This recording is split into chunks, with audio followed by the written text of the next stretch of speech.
नमस्कार। एक बार फिर से आपका मैं अपने यूट्यूब चैनल में स्वागत करता हूँ। हम चाहे कितने ही विकसित हो जाएं या फिर कितना ही सक्षम हो जाएं, लेकिन हमें हमारी जो संस्कृति है, हमें जो हमारी सभ्यता है, उसका ज्ञान भी होना ज़रूरी है। मैं कई दफ़ा देखता हूँ, कई बच्चों को देखता हूँ, छोटे मोटे रीति रिवाज वगैरह है, नई शर्म नहीं जानते, या संस्कृति से संबंधित कोई चीज़ उनसे पूछे, नई शर्म नहीं जानते। तो आज का जो या आज की जो कहानी है, उस कहानी को सुनने के बाद में, उस कहानी के अंत में मैं आपसे क्वेश्चन पूछूंगा और उस क्वेश्चन का जवाब आप मुझे कमेंट करके ज़रूर दीजिएगा। ये जो कहानी है, ये हमारी सभ्यता संस्कृति को परिभाषित करती हुई कहानी है। अगर आपको हमारी सभ्यता संस्कृति और परंपराओं का ज्ञान है तो आप इस कहानी के अंत में पूछे जाने वाले क्वेश्चन का ज़रूर उत्तर देंगे। कहानी इस प्रकार शुरू होती है। 4 दोस्त थे। एक ब्राह्मण था, एक सुनार था, एक दर्जी था और एक खाती था। जो खाती था उसको लकड़ी के काम में महारत हासिल, लकड़ी की ऐसी कलाकृतियाँ बना दे जो वास्तव में बोल पड़े, ऐसी मूर्ति बना दे वो। जो दर्जी था वो कपड़े बनाने में इतना पारंगत कि उसके बनाए कपड़ों में कोई कमी नहीं निकाल सकता। सुनार जो था उसको भी अपनी कला का पूरा ज्ञान था, सोने के गहने बनाने वाला। और जो ब्राह्मण जो था वो तंत्र विद्या का पूरा जानकार था। कहने का मतलब वो अपने मंत्रों से किसी भी निर्जीव चीज़ में जान डाल सकता था। जब वो 4 दोस्त मिले तो उन्होंने कहा कि हम विदेश चलते हैं, वहाँ कुछ कमाएंगे, वहीं रहेंगे, विदेश में कुछ पैसा इकट्ठा करेंगे, वहाँ से फिर आएंगे। 4 दोस्त रवाना होते हैं विदेश के लिए। रास्ते में एक जंगल आता है। जंगल में जब वो निकलने का प्रयास कर रहे थे, जंगल से निकलते हैं तो जंगल काफ़ी लंबा होता है। जंगल के बीच में पहुँचते पहुँचते उनको अंधेरा हो जाता है, रात का समय हो जाता है। तो 4 दोस्त बोलते हैं, आपस में विचार विमर्श करते हैं कि अगर हमने रात में यात्रा की तो कोई जंगली जीव हमें अपना शिकार बना लेगा, तो हम रात में यात्रा नहीं करेंगे। रात में एक जगह विश्राम करेंगे और सुबह फिर यात्रा शुरू कर देंगे। तो 4 दोस्त एक पेड़ के नीचे बैठते हैं, आग जलाते हैं और भोजन वगैरह बनाते हैं और खा पी के बातें करते हैं। फिर वो बोलते हैं कि हम चारों साथ जगने में कोई फ़ायदा नहीं है, हम में से एक जग जाएगा, 3 सो लेंगे। फिर थोड़ी देर बाद में तीसरा जो जग रहा था वो सो जाएगा, किसी और को जगा देगा, फिर वो सो जाएगा, किसी और को जगा देगा। ऐसे हम चारों सो भी लेंगे और एक जना पहरा भी दे लेगा। ठीक है, मामला तय हुआ। तो 3 दोस्त सो गए और खाती ने कहा कि मैं पहरा दूंगा, आप सो जाओ। खाती ने पहरा देना शुरू किया। वो तीनों सो रहे थे, वो जगता हुआ बैठा हुआ था आग के पास में।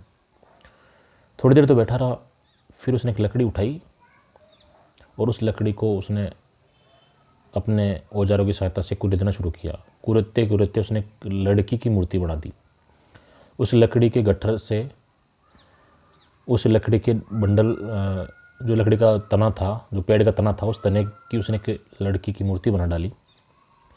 जब मूर्ति पूरी तरह से बना दी उसने, फिर उसने कहा कि चलो ठीक है, अब नींद आने लगी, मैं सो जाता हूँ, किसी और को जगा देता हूँ। उसने दर्जी को जगाया, बोले तू जग जा, अब मैं सो जाऊँगा और तू पहरा दे। थोड़ी देर दर्जी इधर उधर टहलता रहा। फिर उसने जब देखा कि एक मूर्ति उसके सामने खड़ी है, उसने सोचा कि ये जो लड़की की मूर्ति है कितनी अच्छी है, अगर इस पर कपड़े और बना के पहना दिया जाए तो कितनी अच्छी लगेगी। तो उसने अपना सुई धागा निकाला और उस मूर्ति के लिए उसने कपड़े सिलना शुरू कर दिया। ऐसा करते करते उसने पूरे कपड़े सिल दिए उसके, और जब तक उसने कपड़े सिले तब तक उसका टाइम पूरा हो चुका था। तो उसने कहा कि अब मेरा सोने का टाइम हो गया, किसी और को जगा देता हूँ।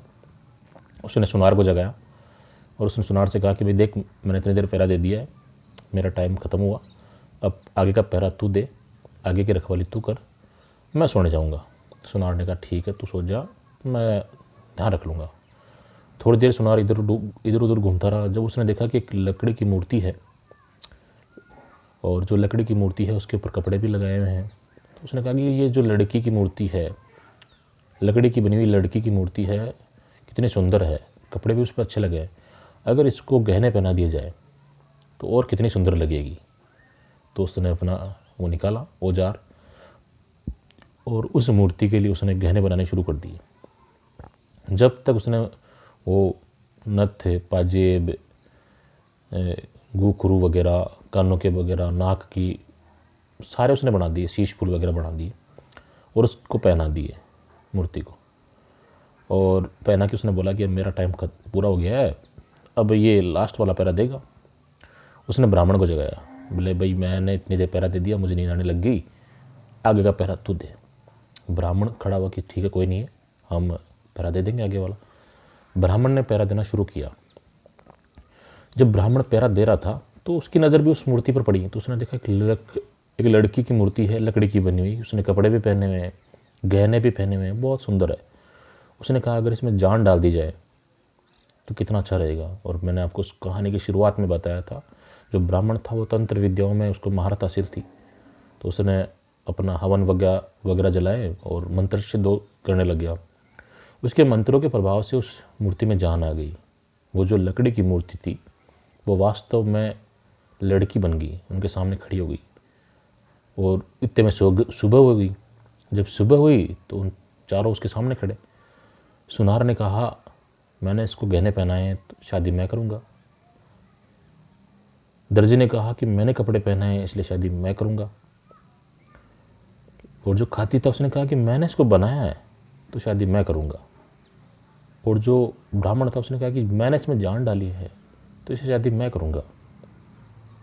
अगर आप राजस्थान के जो रीति रिवाज है या भारत की जो रीति रिवाज है या परंपराएं हैं या जो हमारी संस्कृति है उसका अगर आपको नॉलेज है, उसका ज्ञान है, तो आप इस कहानी का जो उत्तर है कि इस लड़की से, उस लकड़ी की मूर्ति से जो लड़की बनी है, जो औरत बनी है, उस औरत से वास्तव में किसको शादी करनी चाहिए, ये आप मुझे कमेंट बॉक्स में ज़रूर बताइएगा।